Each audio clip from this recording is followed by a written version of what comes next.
We're back with another K-pop interview, this time with Jay Park. I am most familiar with him as the old leader of 2PM. I know that's like over a decade ago.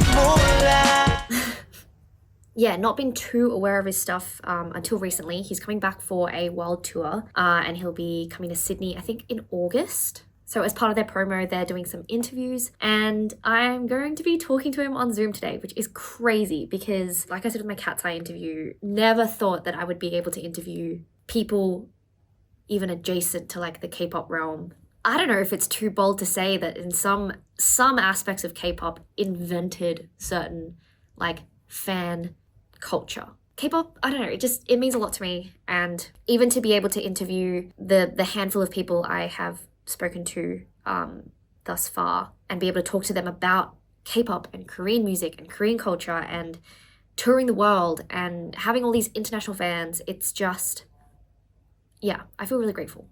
This is your first world tour in 6 years. What are you like particularly excited about this time? The biggest thing for me is just, experiencing all the different cultures and countries and the people there and the artists there, and the fans.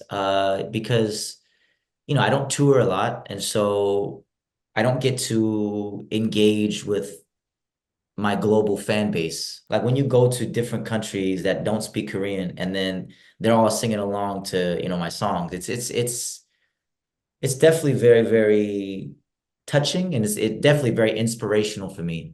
Just because it's like, okay, yeah, even though my music it's not like wow, like it gets the most numbers, but it's like, yo, it's still a lot of people still appreciate it and they support my artistry and my creativity and what I bring to the table. And yeah, it definitely is very fulfilling for sure. Yeah, it's insane to me because I feel the same when I see like non-Korean speaking fans, like knowing the Korean lyrics. It's so like meaningful that it can transcend like language and stuff. And for me personally, like I was introduced to K-pop as a genre like years ago, and then I started moving more into like K-indie and K-hip hop and stuff. And like the reason I love listening to it is because I love hearing the mix of like Korean and English lyrics, particularly in genres that I'm, I guess, more used to seeing with like Western artists.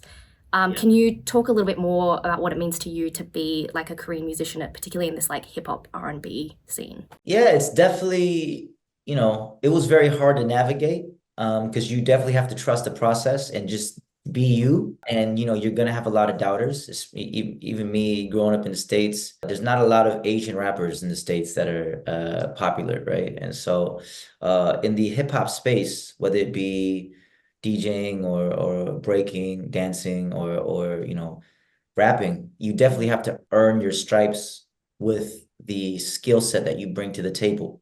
It's not just because you have a lot of fans. I'm used to kind of proving myself and earning that respect. And then coming over to Korea and not being able to speak the language fluently, that was another hurdle. But, I worked at I it. feel you on that. My Korean's pretty bad. Yeah. I mean, my career is good now, but at that time it was not that good. Yeah. But yeah, I definitely had to again prove myself and earn the respect beyond the fan base, right? Of the my peers and the community, right? And so yeah, and I feel like I did that. I was the first Asian to sign to Rock Nation.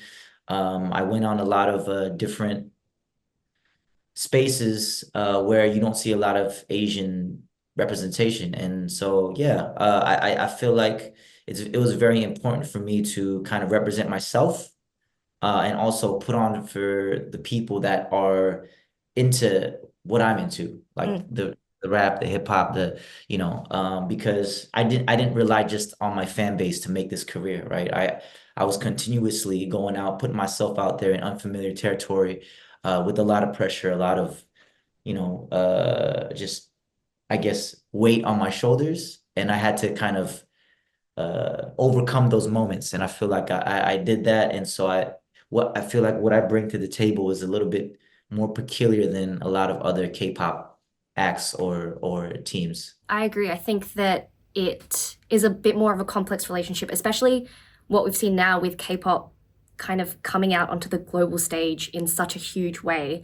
There's a bit more like give and take with inspo and musical, like cultural inspirations and that kind of stuff.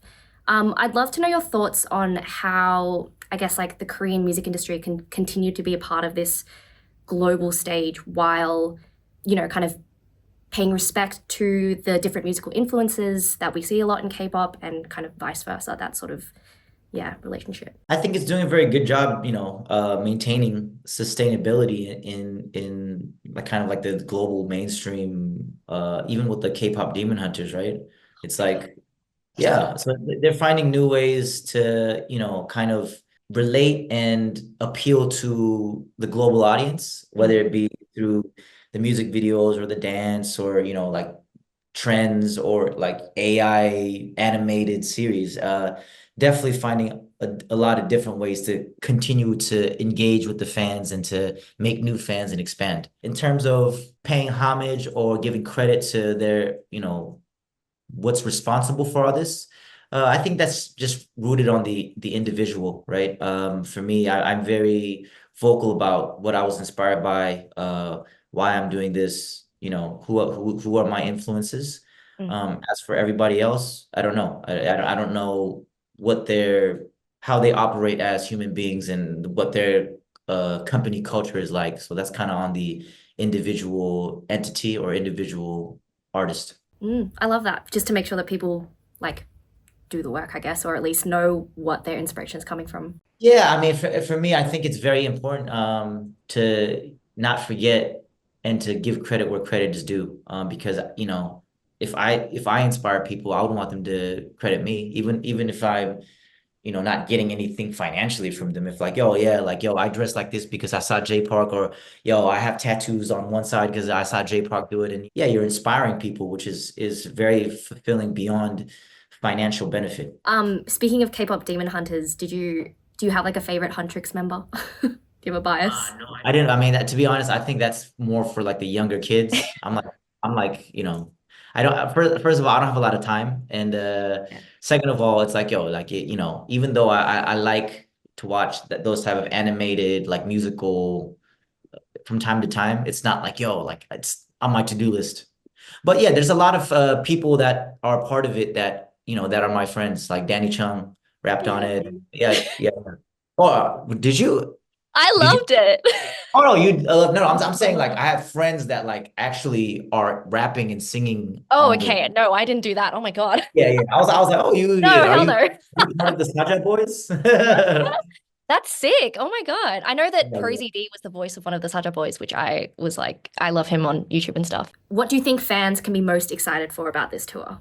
I mean, just the tour in itself, just because, I don't tour a lot. And also, yeah, I mean, the title of the concert says it itself, Serenades and Body Rolls. If that's what you're into, I mean, you know what to expect when you see Jay Park. Opposite of K-pop Demon Hunters is what you should expect. That's so fair. Well, there's room for everything on the spectrum. You have to have balance. Exactly. Why those two specific? Like, why is it serenades and body rolls? What about those two things like speak to you the most? Well, I think that's kind of just what people expect when they see me in terms of me as an artist, right? Because I have like more R&B, maybe more kind of smooth vocal tracks.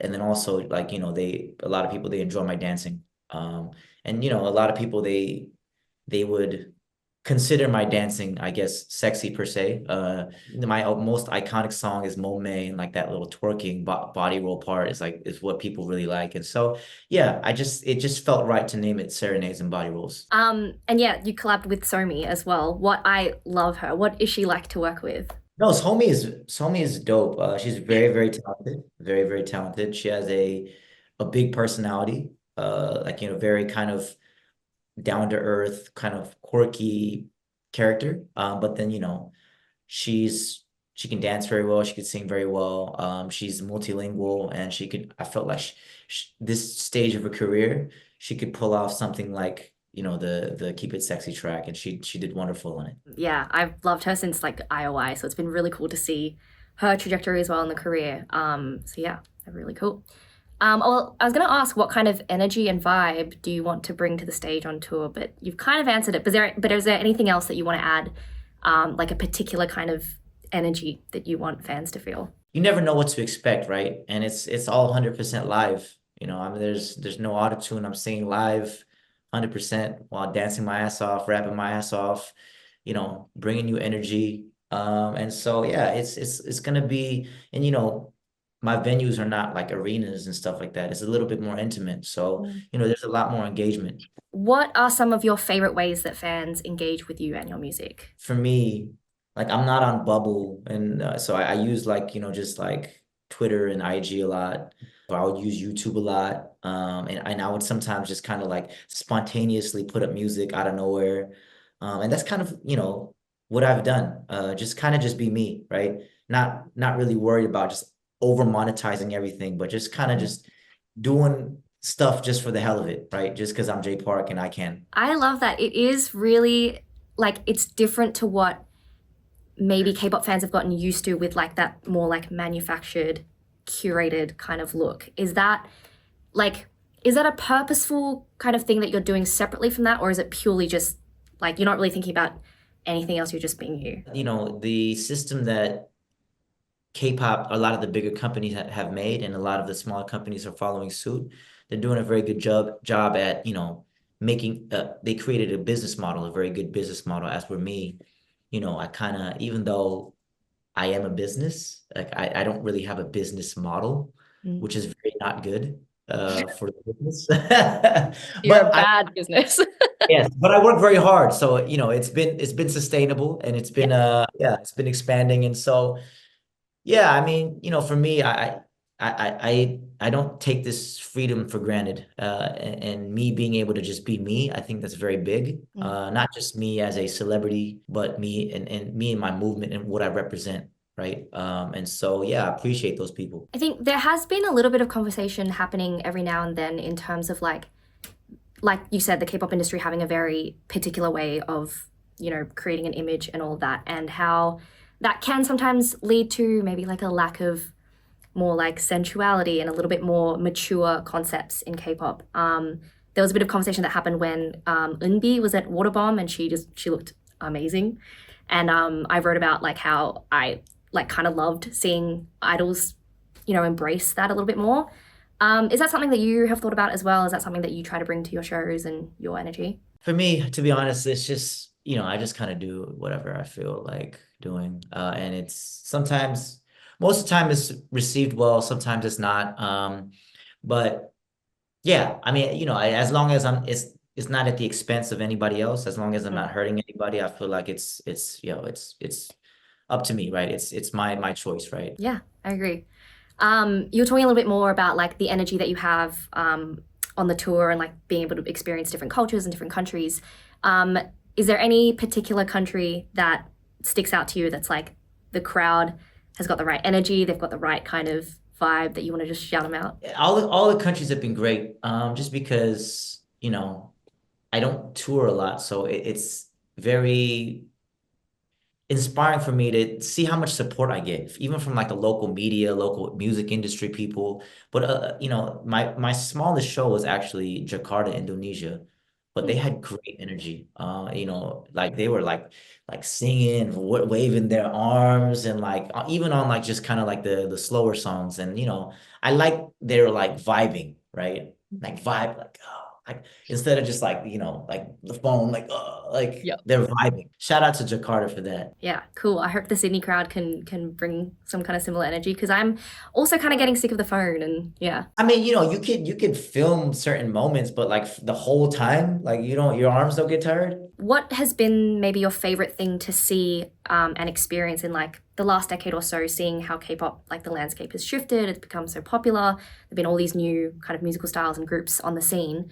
Yeah, what's like maybe your favorite thing that you've seen? Not, I don't want to say favorite thing, but something that's very positively inspiring is, the level of everything is going up. Like the Mm. music videos, the singing, the dancing, the songwriting that they're getting, etc. So I think the standard has risen a lot. But also there's so much of it that is kind of like it's getting a little oversaturated. And so yeah, for me, finding my place in, because I'm not a group, I'm a solo artist that makes my own music. Mm. So trying to be relevant and stay in people's eyes while just me being an artist. Yeah. So me trying to navigate and find my own place within this K-pop industry has kind of been the biggest challenge for Mm. me. And also, I'm not very good on TikTok. You know what I mean? I'm late 30s. Yeah, so I'm not very good on TikTok. So, but that's a very important thing these days, right? For The sure. those Yeah, like I'm good. Like I don't why the fuck do people do this shit? Like what You is could this do it. You mean? could pull it off. I can do it. I can do it, but I don't know why I'm doing it. I'm like, what is this? Like, but that's kind of been like the most challenging thing for me.